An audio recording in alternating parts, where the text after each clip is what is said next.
Gun violence can tear through the fabric of an entire neighborhood, but in Boston in 2023, there was a notable reduction in shootings in the city. Now, we're sitting down one-on-one with Boston Police Commissioner Michael Cox to talk about this encouraging trend, as well as his goals for the city and the biggest challenges facing his department.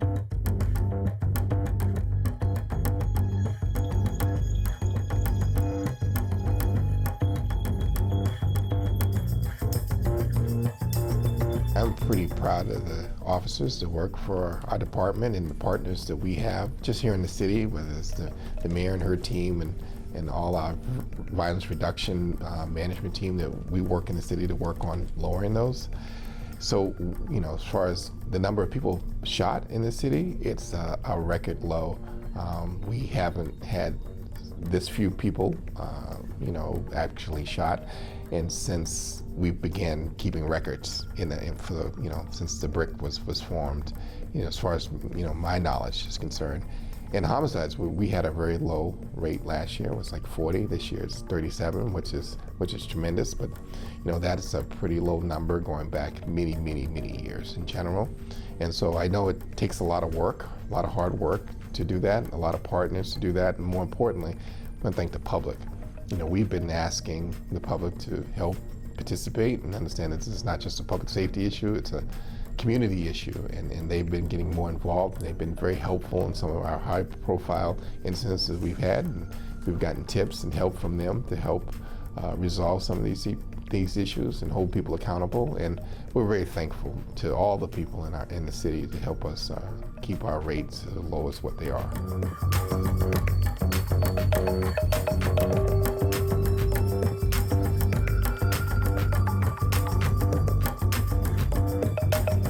Correct. Yeah. In this past year, we have seen, you know, certainly people who have come out and helped us with information to directly, you know, attribute to us holding people accountable for those acts, and we you know, we appreciate it tremendously, and it's important.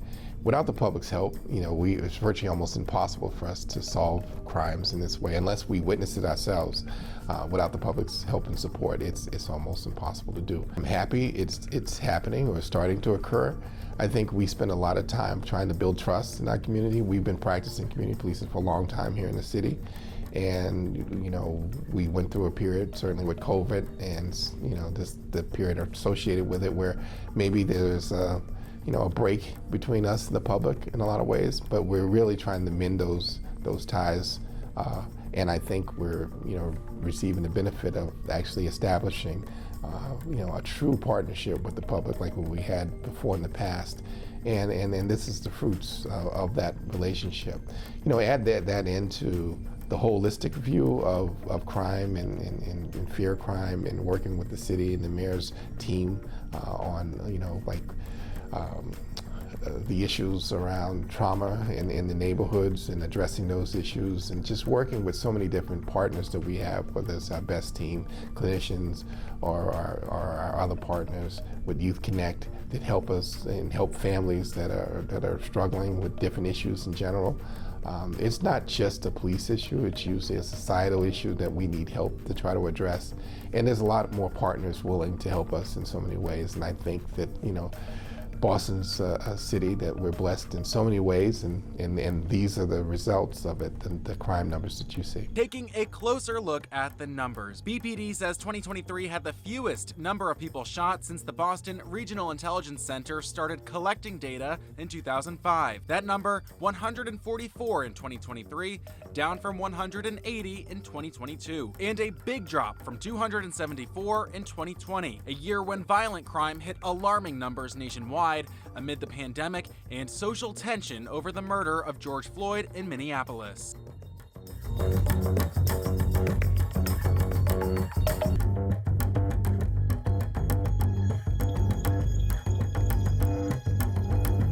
Well, so it might take years to figure out all of the impact that the pandemic had on our entire country, or the world for that matter, but I think it's multiple things. You know, mental health of everyone's been impacted, you know, regardless of what your baseline was. I think that plays a point, you know, and factor into this stuff. If you're not happy, if you're not happy with your life, if you're worried about all kind of issues and you have a firearm or you get into an argument, everything is magnified in some way. And I think that attributed to a lot of the violence out there. You know, the unknown in the world, the unknown, you know, the economy, the unknown in people's families, the unknown around that, it creates a great deal of anxiety and stress in everyone under normal conditions, never mind pandemic conditions that have never existed in my lifetime prior to this, and probably the last 100 years, even in this country. I know, you know, one of the things probably not talked about is probably the lack of enforcement. You know, we went through a period where no one knew what the pandemic brought, and I'll be quite honest, there was probably less enforcement around police officers because we weren't actively trying to community police and build ties and trust because, one, we didn't want to be around people because we didn't want to get sick, or more importantly, make other people sick. And so that isolation leads to bad things.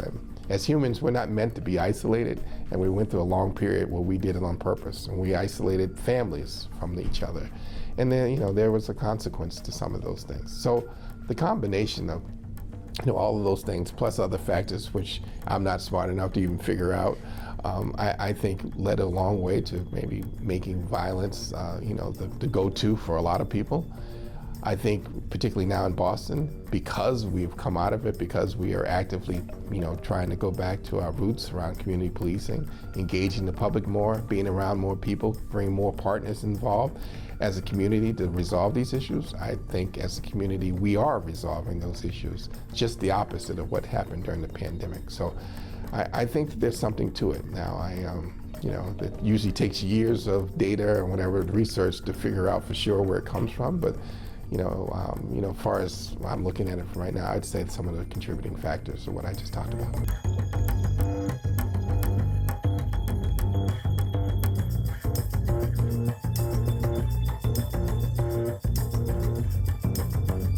We've had a street outreach team for a while, and you might have seen the benefit of that around the Mass and Cass area in general. And so we do work with so many different partners, whether it's a formalized committee or name, that's not as important, but the fact is behind the scenes we work with, you know, schools, we work with, you know, so many people in the city side around, you know, issues and problems around quality of life in our city, and more importantly around violence and crime in general.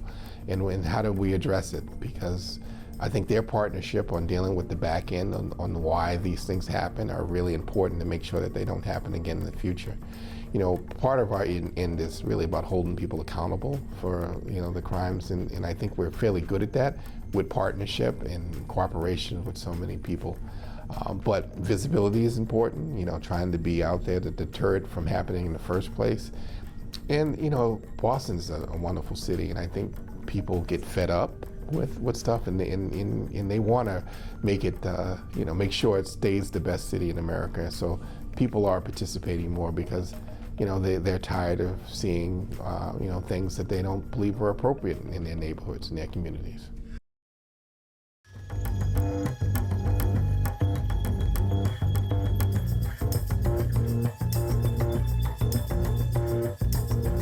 This reduction in gun violence in Boston mirrors trends in many other U.S. cities. National analysts say preliminary data from around 200 cities shows a historic double-digit drop in murder rates. Just to put some context behind that, murder usually goes up or down a couple of percentage points, up 4%, down 6%, up 3%, down 2%. That's very normal. The largest previous one-year decline was a 9% decline in 1996. This comes, of course, on the heels of 2020, where we had by far the largest one-year increase, a 30% increase in murder. But it does suggest that we are returning to where we were in 2019 and before that in terms of the national murder rate. Despite that, they say the public's perception of crime in America doesn't match the data. So most people get their information from anecdotes and from viral videos and from media reporting, and the media doesn't cover the planes that land. The vast majority of stories about crime are X crime happened, a robbery occurred, a murder occurred, a shoplifting occurred, and you never then form your anecdotes and your understanding from an understanding of negative reinforcements. You only get it from the positive reinforcement of something occurred. And it makes it really difficult on people to understand what is the actual trend and what is the perceived, oftentimes incorrect trend. What do you think that impact is on communities and people being not fully aware of actual data and perhaps thinking that there is this growing crime problem in their community or or in the country? Well, I think it makes people constantly scared that everything is getting worse, and it makes it so that policymakers and researchers and just average people that are involved in things happening in the streets in their communities are unable to learn the lessons of success, which are arguably more important than the lessons of failure.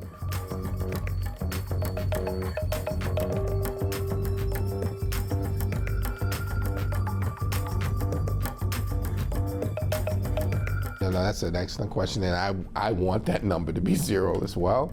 But like in any industry out there, this is a theory of law of diminishing returns. The lower, the number it gets, the more difficult it is to decrease it. But that just means we have to work even harder. We have to find, more partnerships and ways in which we can deal with these issues, and we're trying.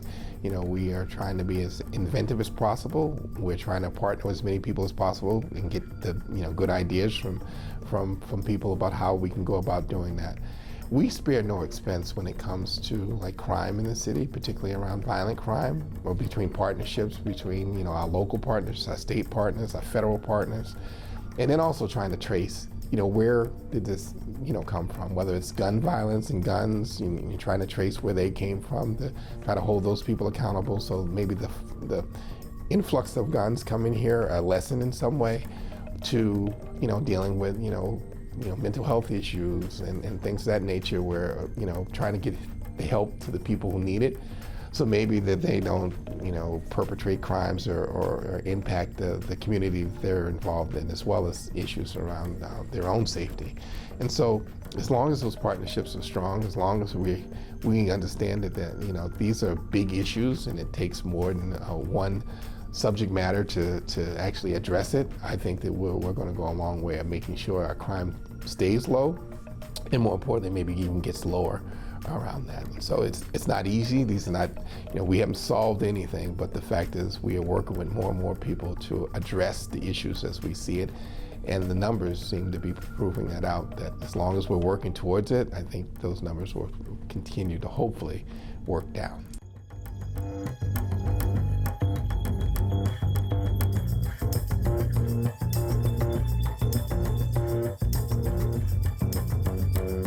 Yeah, ghost guns are an issue that we're seeing it more and more in the guns that we retrieve off the street, and more importantly in the guns that we take off of some of the perpetrators of crime. And then, the SEER switches, the ability to take a normal gun and now turn it into a fully automatic weapon, that enhances, the dangerousness of these guns in general. There's a flood of them, coming from, other places. We are partnering again with the ATF and our many federal partners and the state police and others to try to figure out where they're coming from, and then actually address them where they are to prevent them from coming here. But there are a lot of guns in this country, and that seems like an uphill battle, but the fact is one that we're willing to take on.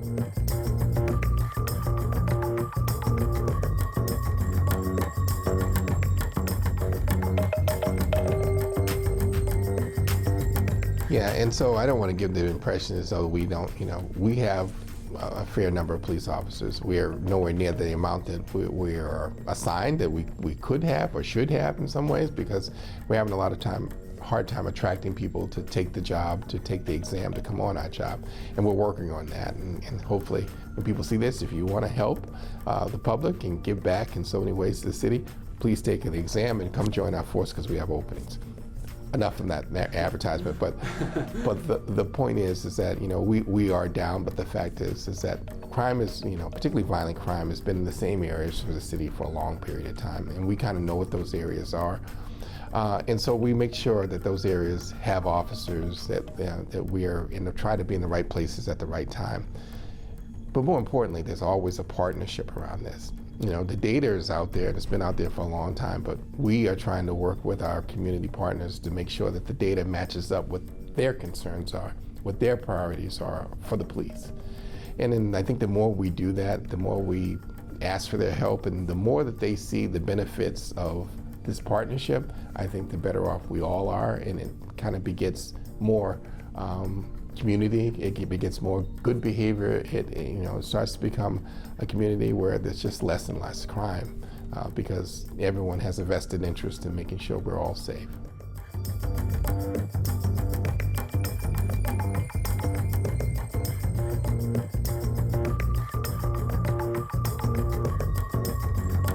Yeah, and I don't want to blame the news media, but the fact is that it's a different world where social media and clips and there's so many people that get the information from these quick things that are put out there. I just talked about our numbers are the best that they've probably ever been, maybe in the history of our city, period. And yet there's still cries out there that this is unsafe and people are unsafe.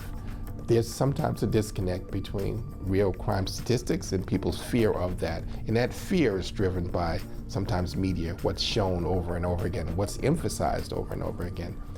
Sometimes I would like to, they report out about all the good that's happened in a day, as opposed to scanning, the whole region to just talk about all the negative that has happened in that one day, because the good by far outweighs all the negative. But that's the world we live in now. It's this much smaller place because of the media.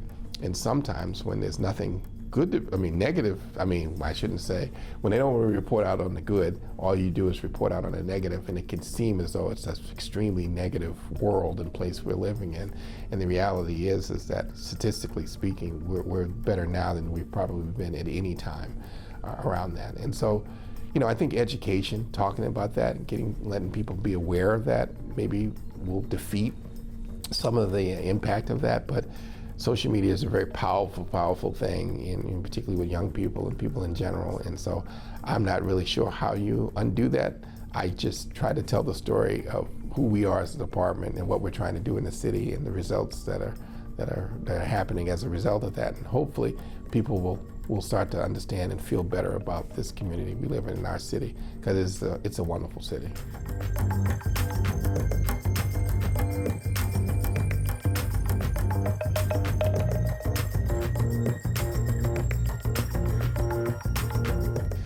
Wow, so we have a lot of goals. One of the main goals is trying to make sure that we have officers to fill some of these vacancies that we have, and engaging the public and getting them to understand that we are a service industry and that we give back to the public. That's all that we do. And trying to enlist more help for people who want to help others and want to give back, and get them to take that exam and join our ranks, because we need that. And so that's a big goal of ours. And others is to try to continue to lower, our crime statistics across the board, and create new partnerships and actually reach out to other areas of the city. Boston is a changing city.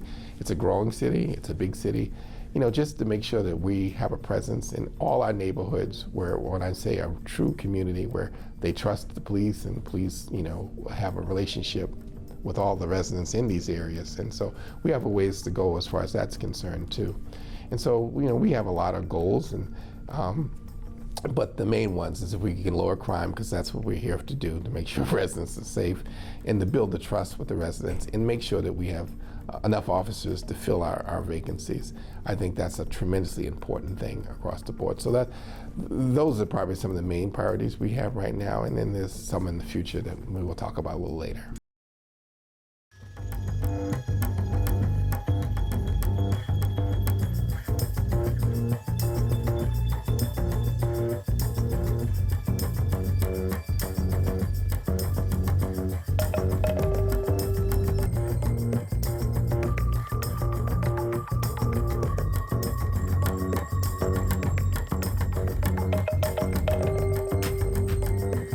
I don't know. That's up to the public to decide. I do know this, is that, that was a period of time when we were probably at the highest point of homicides and shooting victims. And when I say high, it's probably 5 to 6 times higher than what we have today. We probably didn't have as much trust in the community. We weren't practicing community policing back then. All of those things are different today than they were then. The Mission Hill community is totally different. The city is a totally different place today than it was then. I think, looking back on history, when you look back, you really have a 20/20 vision on what occurred. Apologizing for the wrong, that clear wrong that occurred back then it's a no-brainer, and I don't even think it's that brave. Right? It's just common sense. And for me, I was born here, I was raised here, I understand the conditions. I was a brand new officer back at the time when I first came on. I didn't, and so for me, seeing that documentary, being reminded of some of the incidents, it was just a no-brainer that, we should apologize for our behavior. It doesn't cost anything to apologize, but yet it means a lot to the people that are impacted for it. And so, even going forward, I think that, I wish we were less sorry about the mistakes that we made less mistakes so we didn't have to apologize. But when we do, I think it's important that we do apologize, because the impact that we have on people is so important, and we're not here to have a negative impact. We're only here to help. And when we don't help, we should apologize for it, make sure we fix that issue, and then make sure that we go about helping from that point on. So that's what I look back on it. I just hope that people understand that the city of Boston today is so much different than it was then, and the police department is a total 180 of what it was then. It is a total different place, from leadership to the officers that come on, to the goals and priorities that we have in general. And it's, you can see it in the crime statistics, you can see it in our partnerships, you can see it in so many different ways. Hopefully you can even see it in our leadership. That's what I hope that people walk away with from that.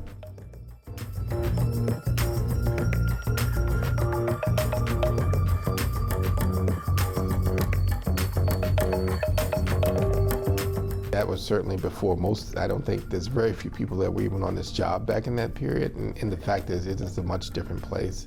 And there's different district attorneys, there's different mayors, there's different governors.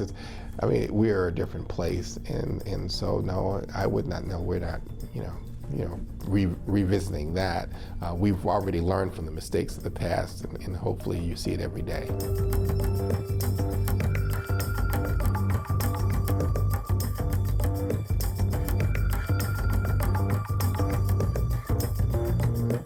There's been some trends that we haven't had much of an impact on, like some of the drink spiking things that have occurred. We've certainly put a lot more attention on that, but the fact is it's occurring from time to time. Dealing with the larcenies that are out there. We're hoping this year is we'll create some type of task force and work with both the DA's office and our business partners to figure out, similar to violent crime, are there drivers of this? Are there certain people that are perpetually doing this all the time that maybe we need to pay special attention to, or get them special assistance or something to prevent this from happening to the business community or people in general? And it's something we're going to look towards. And also, the number of our shootings have gone down. There's no doubt about that, tremendously, as I described, and certainly our homicides. But the fact is that, our solving of some of the shootings that aren't homicides are nowhere near the rate of our homicides, and that's something that we probably need to work on, and we will work on. Hopefully, with creating a task force of some type to deal with our non-fatal shootings. So that's something for the future to look out for as well. For the most part, we are solving most of the homicides that are occurring as they occur with the help of the public and the hard work of the men and women in our homicide unit and our offices in general. But the fact is that we do have non-fatal shootings that have decreased, but the fact is the solvability rate of those are a lot lower than the homicide things. And that's something, we are gonna, work on in the future. You may mention some quality life issues, things like the revelers that have come in the city, working with the large groups of people on bikes and motorcycles that come through the city. We put a plan together, I think in the months of July and August, to address some of those, and we spent a great deal of effort and resources trying to. And the number of complaints that we had in September and October as a result of that were reduced by almost 50%. after we implemented some things to address some of those things. So, I think we've worked hard on many different areas of the city and problems around whether it's quality of life or really major crime. And I think there's been a reduction across the board in most of those things. So, it's something I'm proud of, but something we always have to keep an eye out for. I will say that, we have, spent a lot of resources and time in the Mass and Cass area. Yeah. And, and partnering with obviously the city and all the resources that we have there. And I'm pretty proud of the work that we've done to try to help clear out the area in some of the quality of life issues for both the business community and the residents in that area. We'll continue to monitor, certainly the activities to make sure that we don't have a reoccurrence of that throughout the city. But right now I'm just proud of the work that our officers did and proud of all our city partners that have worked in that area, as well as that New Market business community that helped us try to resolve some of the issues, the long-standing issues that have been going on there for a long time.